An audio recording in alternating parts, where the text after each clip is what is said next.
Hello, my name is Chris Finkle, and this is my wife, Susan Finkle.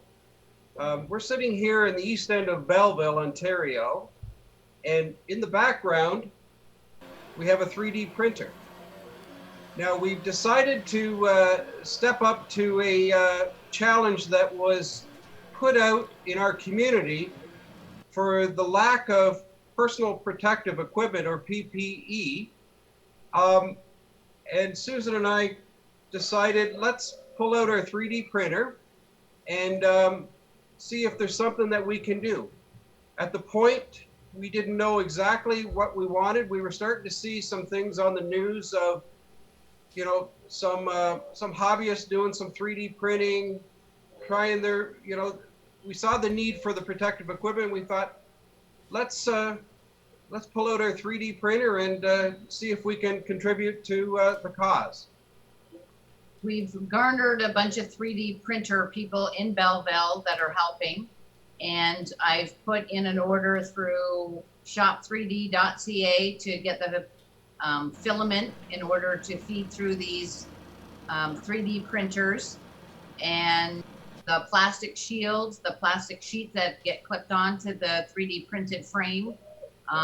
We've acquired from people like Ron Wilson, who is giving them to us at cost. Andy Babiak from Barbecue in a Box donated a roll of plastic.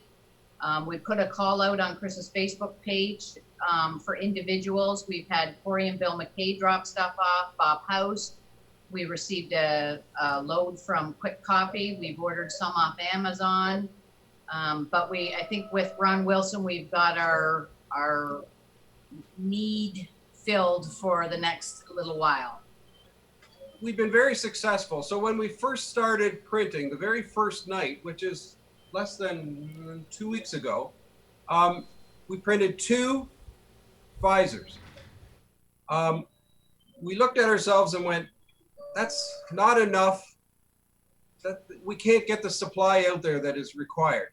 So we did a little soul searching. Susan found a print for a visor, a 3D print file online that was utilized by a hospital in Toronto that put a call out to the 3D printing community in the Toronto region for 10,000 of these. So we decided to utilize this print and bring it more locally. So we've taken the file for this print. We managed to cut it down. We're about 50 minutes, 50 minutes for the print now. So we personally are able to print off, between 10 and 15 a day. The rest of the community that has joined in probably increase the amount to well over 50 or 60, maybe even closer to 75 a day. So the demand is great, but we're starting to fill some voids that we certainly couldn't fill just individually. Just to let you know, when I put a little Facebook video together showing us demonstrating the 3D printer as just a kind of a goodwill and see if anybody's interested in what we were doing, it really took off, and to the point where I was getting private messages from people that said, I like what you're doing, we want to help. How can we help? What kind of donations do you need? I've got 3 printers sitting in my house. How can I utilize them? So the community has reached out. I think I've tapped into most of the 3D printers in the community. I'm very surprised at the amount that there were. I had no idea. So I'll name off a few of the people that have stepped up, if that's okay. So Belleville Public Library, they have printers in the library. So the executive director of the library, Trevor, has taken these printers home. He didn't reach out to me. I've sent him the file. He's printing the bands and the bottom piece, and he is dropping them off. We became the depot for the pickup and delivery of the parts. A gentleman on the far West Hill of Belleville reached out to me, and actually his wife reached out and said, my husband's got 3 printers. Is there anything he can do? So constantly I'm in touch with these people, and they're also picking up supplies and dropping off product. There's a couple on South Bridge Street that are doing it. You know, they've got 3 printers in their basement. They're printing. I was yesterday, a young nurse and her husband also reached out. She sees the need. I'm constantly informed that there is no personal protective equipment in the frontliners. So they'll require everything that we can possibly get. Last count, Susan and I thought maybe there might be like between 11 and 15 printers going 24/7 for the needs. A company by the name of Hannafin Automation Industrial Controls got in touch with myself to say, we can design a robot to control your printers. So I've been helping them out. Actually, they know exactly what they're doing, but I had to see what that looked like. But anyways, they're designing a robot that will actually work all the printers that they can get their hands on. So they're in the process of building that. And these are printers that were donated through the architectural department at Loyalist College. So offsite at Loyalist College into a private establishment, and they're printing 24/7. Every one of these computers that are printers that I'm speaking of are going nonstop. We turned ours on literally almost 2 weeks ago, and it has not stopped. The only time it stops is we have to change the filament in it. A few places that have reached out. Our very first one came from the health clinic, actually, that's across the road from BGH.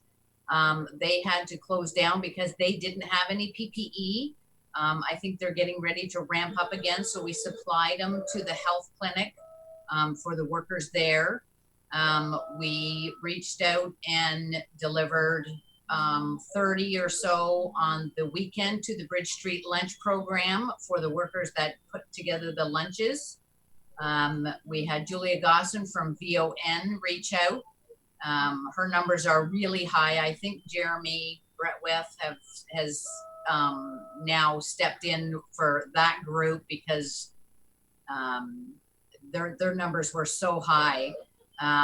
This afternoon, we're going to be delivering about 140 to the Trent Valley Lodge nursing home in Trenton. We've supplied for Maple Manor in Belleville, just off Avonlaw Road. We've had individual PSWs contact us, and we're giving them one-ofs, and anybody who's had compromised immune system. So we've supplied shields for cancer patients. We had a patient who came home from a double lung transplant at the end of last week who we supplied for. We've had parents of children with Down syndrome reach out to us because they're workers that are coming in to look after them.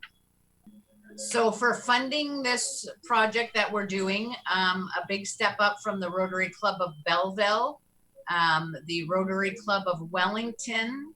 There's been some private donors, and just 10 minutes ago, I received a call for a donation in memory of Frank Morell, a former Rotary, and that will really help with purchasing the plastics and stuff like that.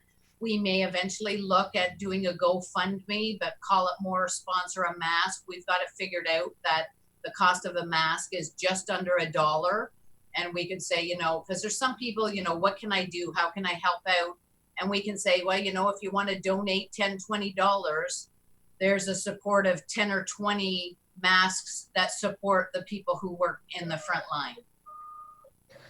So very instrumental group that is working in conjunction with Susan and ourselves and our little network is Jeremy Brathwaite and his wife. This couple has single-handedly commanded the mass quantities of the disposable shields in the community.